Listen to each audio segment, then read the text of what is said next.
Reparations is not about a paycheck.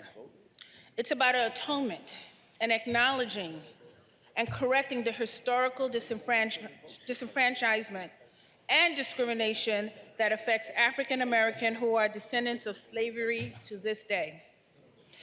As many as 20% of colonial New Yorkers were enslaved Africans. New York abolished chattel slavery, treating people as legal property in 1799, but even as the statute repealed enslavers' property right, it also called the gradual emancipation of the enslaved a very long process that allowed enslavement to continue in New York. Slavery remained legal in New York until 1827. And even after that, it remained closely tied to the institution when it continued to exist in southern states.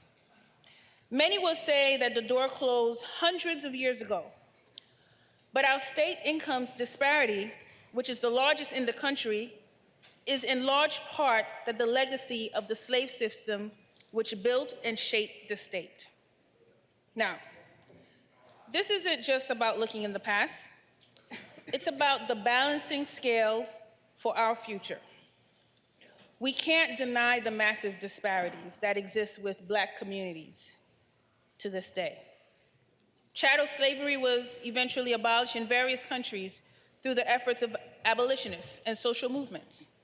Significant milestones in the abolition of chattel slavery include in the Haitian Revolution, 1791 to 1804, the British Slavery Abolition Act in 1883, and the American Emancipation Proclamation in 1863. However, the legacy of slavery continues to impact societies today as it continues to be systematically racist, inequities, and ongoing social disparities.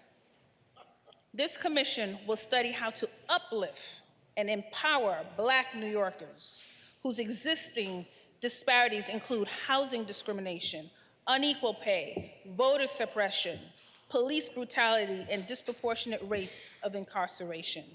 Slavery, by the way, still exists and impacts our community.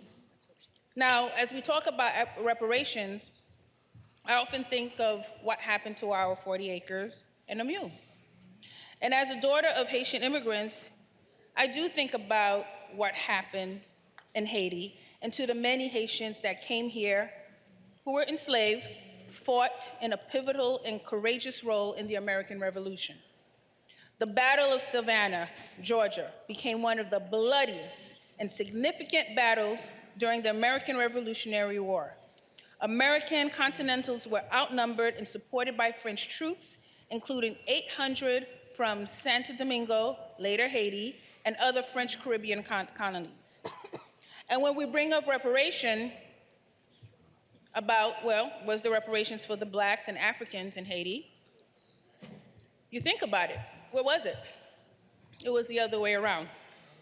After Haiti gained its independence from France in 1804 through a successful slave revolt, France demanded reparations from Haiti. Yes, these reparations were intended to compensate the French slaveholders for their loss of property, including land and enslaved people.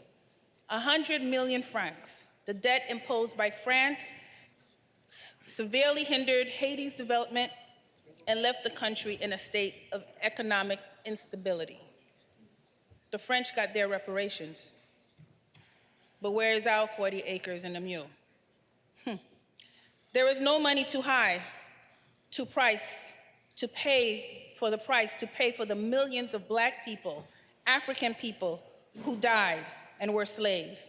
From 1501 until 1866, an estimated 12.5 million Africans were put on slave ships during the transatlantic slave trade. More than 1 in 12 would die during the Middle Passage.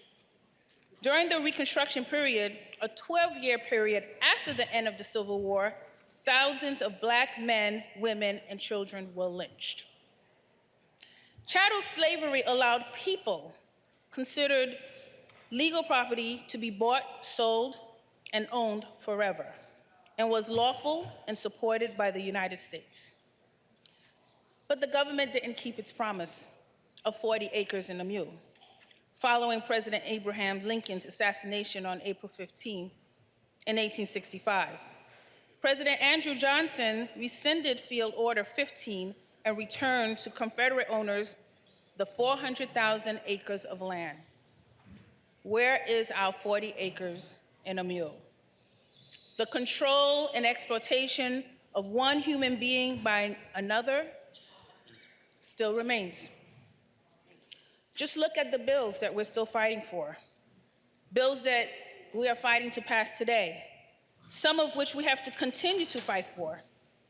We're fighting for bills to rectify housing discrimination, health disparities, again, unequal pay, voter suppression, police brutality, disproportionate rates of incarceration. We are fighting every day. And very often, we have to go to court. We got to go to court just to gain access to basic, fundamental human rights. And yet, where are those remedies that comes with these basic, fundamental human rights? We're always arguing the 14th Amendment, Equal Protection Clause, over and over again.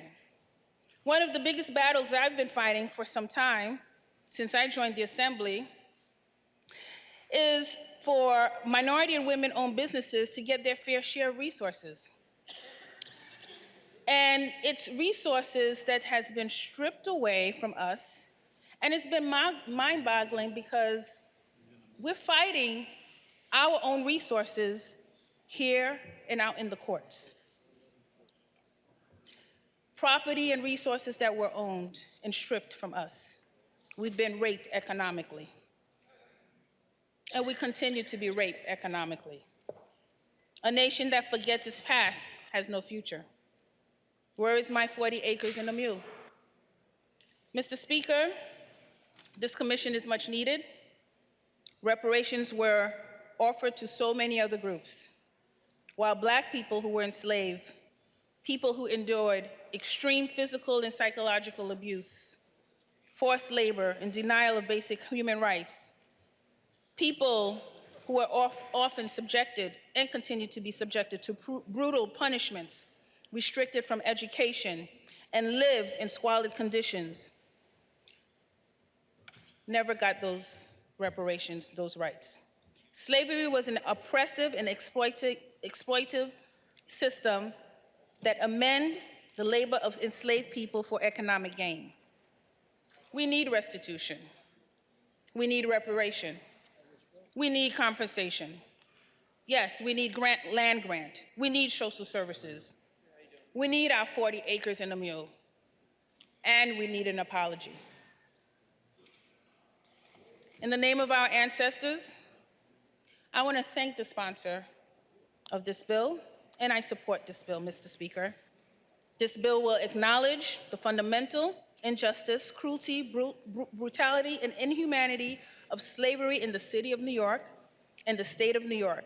And this bill will establish that New York State will have a community commission on reparations to remedy and to examine the institution of slavery as it impacts today on Blacks, and to make recommendations on appropriate remedies to finally level the playing field of 400 years later.